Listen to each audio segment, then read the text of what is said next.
what are we going to do? What are we going to do, Cameron? Right there. Okay, I'm going to multiply. Get 14, right? All right, so now here's the issue that I get with a lot of people. They want to do that multiplication right there in their head, and they make mistakes. So I think it's beneficial to write the implied multiplication down, meaning that we mean to multiply. We're telling people we need to multiply, but we didn't do any multiplication physically, right? Okay, or explicitly. Now I'm going to explicitly do the multiplication. And the explicit multiplication here is what mnemonic phrase? Foil. Okay.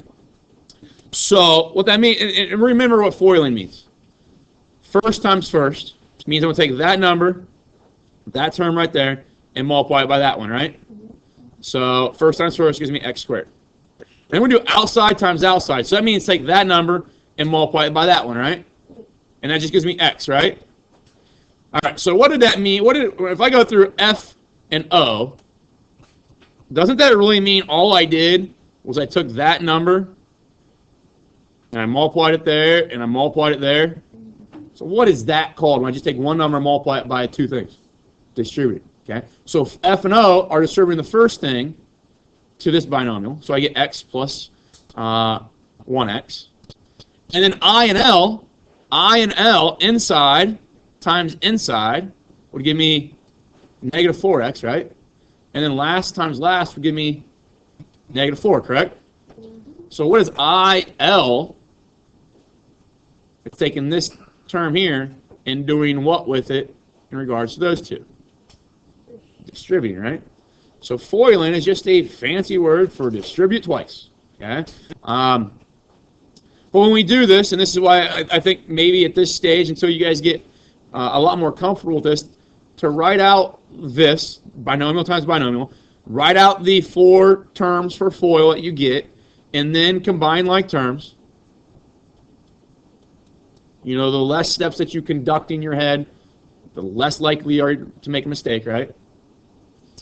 Now, when we get something like this, when we develop a power of 2, what is the number one thing, the word that should come to mind when you get a power of 2 or a power of 3 or 4, anything greater than 1? What is the general process that we use to solve for x? Starts also with an F.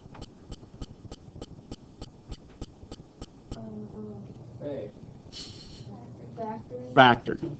We want to factor, okay? And factor, when we think about doing that, we can only factor when we set things equal to 0. Okay? So right now I'm going to try to get one of these sides to be 0. Which side would be easier to make 0?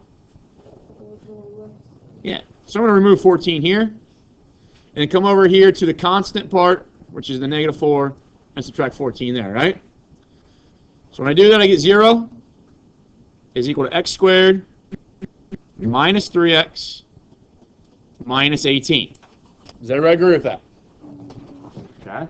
So that process right now is just, you know, the first step there with 14 equals all that red stuff, the x minus 4 times x plus 1. That's the geometry I taught you yesterday.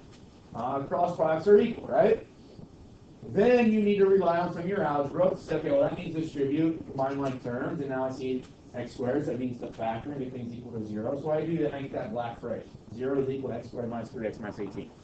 Now, you remember that you're looking for a number that multiplies together to give me negative 18 and adds up to give me negative 3, right? Well, 2 numbers do that.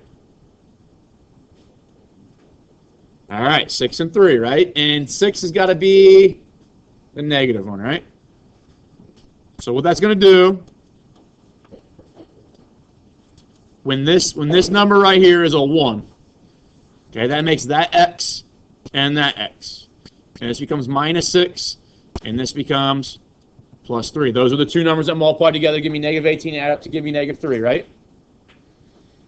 All right, so we have just factored, okay? Which factoring is essentially division. So what we've done is we've said, okay, this is x squared minus 3x minus 18. That's a product of something. What are the things that are getting multiplied together to give me that? It's these two things. Okay? So I could FOIL this, and it should get me back to that. Does that make sense? Okay, so that's kind of the check that I would use to make sure I'm correct so far with this word. We're multiplying two numbers together to get 0. So what's that tell me about x minus 6? What can I set that equal to? 0. And x plus 3 should be set equal to 0, right? So what is x going to be from this one? 6. And what is it going to be from this one? Negative 3. And what that means to us, folks, is that those are the only numbers that when I plug in up here, okay, let me rewrite it. It says 14 is equal to x minus 4, x plus 1. It means when I plug in those numbers of, let's just say, 6 in this first one, what's 6 minus 4? Good, it's 2. What's 6 plus 1? 7. Does that product give you 14? Yeah. Negative 3? What's negative 3 minus 4? Negative 7, right? What's negative 3 plus 1? Negative 2, right? What's negative 7 times negative 2? 14, right? Those are the only two. Now, you can't come up with another number for x that will do that. No other number you ever imagine plugging in both spots for x when you get a product of 14. Okay? Likewise, we know that that equation came directly from the set of ratios up here, the proportion up here. So another way of thinking about it is that, 6, if I put 6 right there, I get 2 up top, right? So I get 2 7ths. If I put 6 right there, I get 2 7ths, right? Is that an equal proportion? So 6 is an answer. Okay? If I have negative 3, put that up top. Negative 3 minus 4 is negative 7, right? Negative 3 plus 1 is negative 2. And now I get people to sometimes say, well, those are not the same. But are they? They both reduce to negative 1, right? So that tells me both those things are answers. Okay? Now, that being said, maybe you're a person that struggles with factoring. Okay? If you get down to x squared minus 3x minus 18 is equal to 0. We have to be able, in order to do this, any factoring, we have to be able to get down to that at least. Okay? But you guys remember this?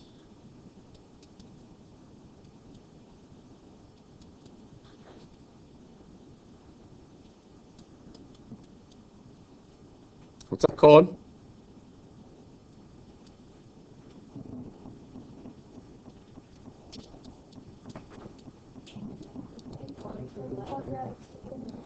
Quadratic formula. Okay? Which the quadratic formula will allow you to factor any quadratic equation, which any quadratic equation looks like this: ax squared plus bx plus c equals 0, where a, b, and c are, let's do it this way, real numbers. Okay, and that's what we've got here. There's your a is 1. Your b is the middle coefficient, so negative 3. And your c is your constant, so negative 18. Is that all right? So now if I can pull those things out of there, I should be able to plug them into this thing and evaluate. Okay? Now, there's a payoff. There's a payoff to learning and knowing this formula. One, I don't have to learn that product and sum technique and know my factors of negative 18 that I have to give me 3. Okay? So I get that payoff, but I also have a cost here, because when I start plugging these things in, there's going to be some evaluating tasks that I got to go through that maybe some of us don't feel comfortable with. Okay? So every time there's two approaches to a question, there's kind of a give and take. Does that make sense? If you're a formula person, then maybe it's because you are comfortable with your order of operations and how to evaluate things. If you're not comfortable with that, you're probably a person that like to use the technique of finding a number that multiplies together, giving me negative 18, adds up to give me negative 3. But both approaches should work, and I do think it's useful, and it's going to be necessary at some point to know both approaches. Okay, in Algebra 2, there's a great deal of work with this thing. College algebra, we use that pretty much every week. Trigonometry, we use that all the time. So knowing the courses that you guys are going to take, because I've either taken them myself, or I taught them, or I currently teach them, you need to know this guy. You need to burn that into your memory, and the faster you burn it into your memory, and the faster you learn how to use it, the better off you're going to be in an algebra class, or just a math class in general. Factoring becomes one of the most important things that you need to be able to do. Okay? Don't do that again. Shut up. I'm kidding. You were looking over there, and I heard the C's over here, so that's why I was confused. All right, so get game to this. What is, if b is -3, what is the opposite of -3? 3. The plus or minus is always plus or minus. We'll talk about what that means later. Now b squared, b was -3, right? What's -3 squared? 9. Okay. Minus then 4 is a static value. It's always 4. But then your a, what's your a in this case? 1. And then what's your c? -18. And then this is all divided by 2 times a, and a is 1, so just 2, right? Yes? I'll explain it in a minute. I'll show you in a minute. So now we've got this, right? 9 minus 4 times 1 times -18. Order of operations. Please excuse my dear Aunt Sally. Tells you need to multiply first, right? So you need to go through, what's -4 times 1? Good, it's -4. Okay? What's -4 times -18 then? Positive something. What's 18 times 2? Good. Okay, so -4 times -18 is positive 72, right? Okay, so now I've got 3 plus or minus. Now is 9. Now that product right there gives me positive 72 all over 2, right? Now what's 9 plus 72? 81. It's a nice number, right? What's the square root of 81? 9. Okay. So now we get down to that, right? Now, this is where we kind of apply, and once we've done all the evaluating that we can inside the radical, we apply what the plus and minus mean. The plus means that we have actually a 3 plus 9 divided by 2, and the minus means that we have a 3 minus 9 divided by 2. What's 3 plus 9 divided by 2? What's 3 plus 9? 12 divided by 2 is 6. Was that an answer we had earlier? Using the other process? What's 3 minus 9? -6 divided by 2 is -3. Is that an answer that we found earlier? X is 6 or X is -3. That will always work. Okay? Now,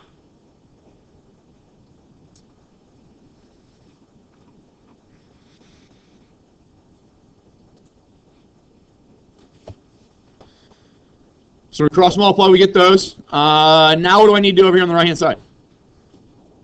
FOIL, so I get 5 times 1, 5 times 2x, -9x times 1, and then -9x times 2x, right? It gives me -18x to the what?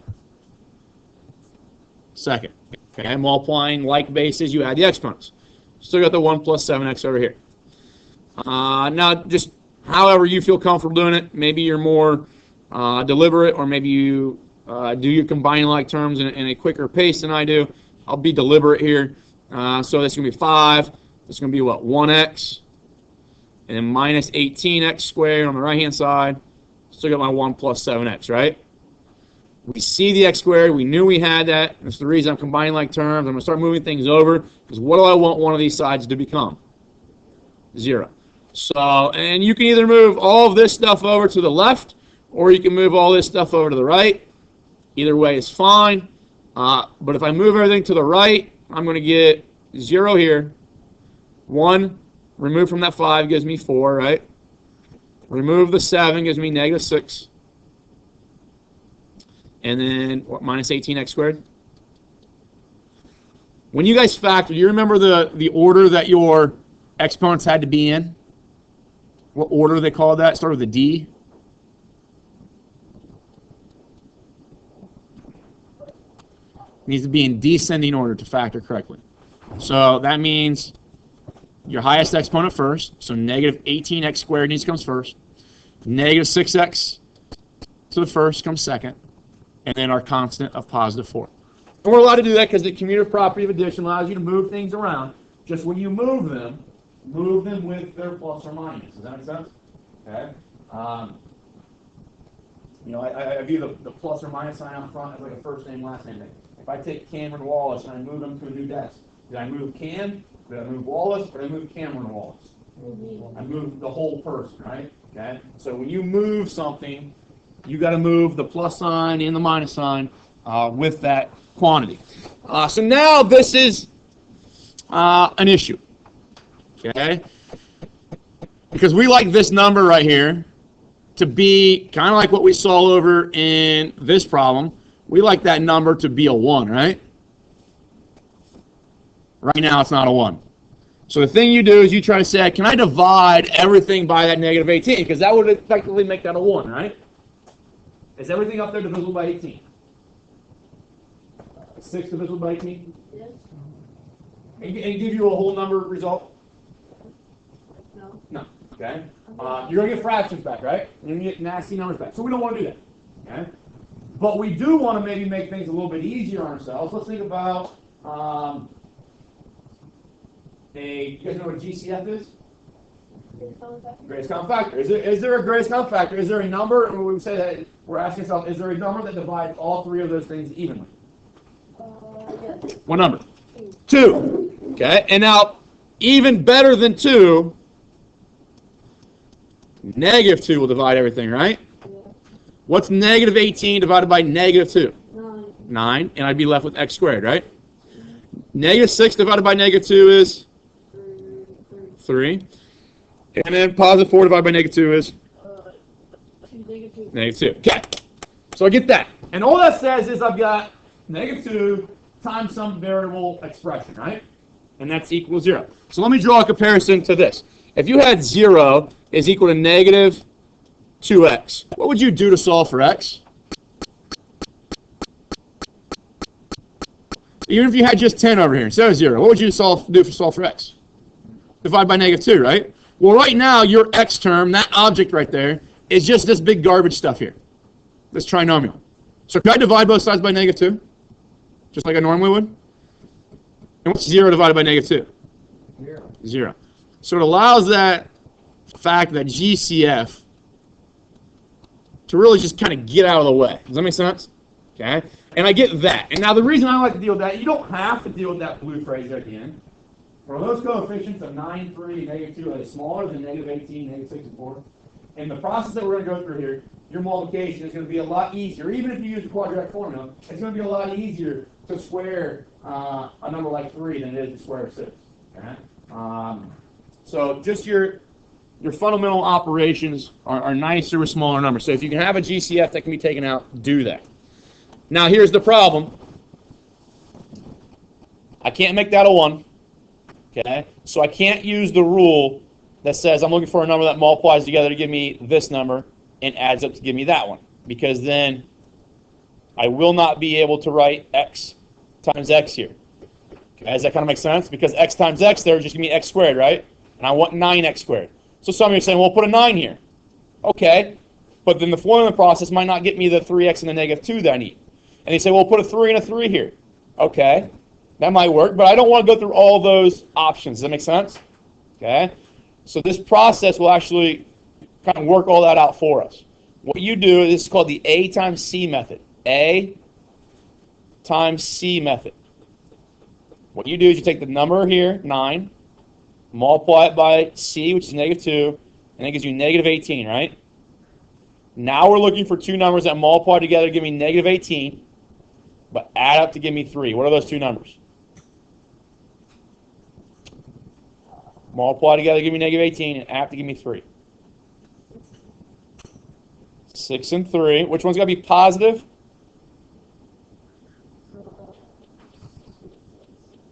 6. So the negative 3, right? Is that okay? Now what we do is we rewrite this entire equation. The a term stays 9x squared. The c term stays as negative 2. But that 3x is now going to be rewritten as a sum of those two things. So 6x plus 3x. Or sorry, 6x minus 3x. 6x minus 3x. Would you agree that that last line that I just wrote is still exactly the same as the line above it if we combine like terms? Okay. So this is just conveniently expanding that 3x to 6x minus 3x. Okay? And you have to use that multiplication of a and c to do that. Because some people say, well, what if I use 1x and 2x? That's going to be 3x. Yeah? But it's not going to factor nicely. It's not going to do the next step nicely if we just arbitrarily choose two numbers that add to give me 3x. So the next thing you do is you group these two. And then you group those two. You guys remember kind of vaguely doing this? Okay, this step is called factor by grouping. And I look at the first set of parentheses, and what can come out of both of those things? What's the GCF in just that first grouping? 3x. And when I take a 3x out, what's that going to leave me right here in that first position? 3x. And what's going to leave me in the second position? 2. Now looking at the second set of parentheses here, the second grouping, what can come out of both those? Negative 1. And when I factor out a negative 1 here, I divide, and when I say factor out, that's just division. So I take negative 3x and divide it by negative 1, what do you get? 3x, right? Negative 3x divided by negative 1 is positive 3x. What's negative 2 divided by negative 1? Positive 2. And you guys remember last year talking about if you've done this correctly, if it does factor, those two things should be identical. And that becomes one set of your factors, one of your numbers that you're going to multiply together. Do you remember what goes in the other set? The numbers on the outside. So 3x and the minus 1 go here. You make it 0. Now, how do I know this works? I should be able to FOIL this and get back up to that thing, shouldn't I? And if you do that, I'm not going to waste your time doing that, you would get that blue statement right there if I were to FOIL this.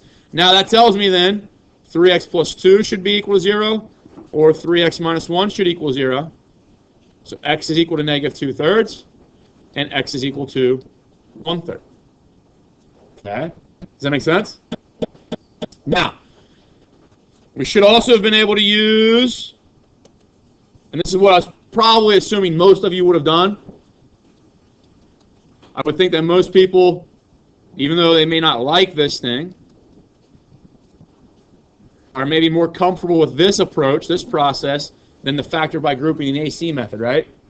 I should be able to do that. If I go opposite of B, which would have been negative 3, plus or minus B squared, so that's 9, minus 4, A is 9, and C is negative 2, all over 2A, which would be eventually 18, right? So I'm looking at this thing right here, and I want to factor that, okay? What's 9 times 2? 18. 18 times 4, 72. So, and 2 negative, so it's going to be positive 72, right? What's 9 plus 72? 81. So I get 81 right there. So my minus 3 plus or minus, and this 18 out front.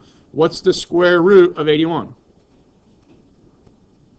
9, right? So I get negative 3 plus or minus 9 over 18. What's negative 3 plus 9? 6. What's 6 over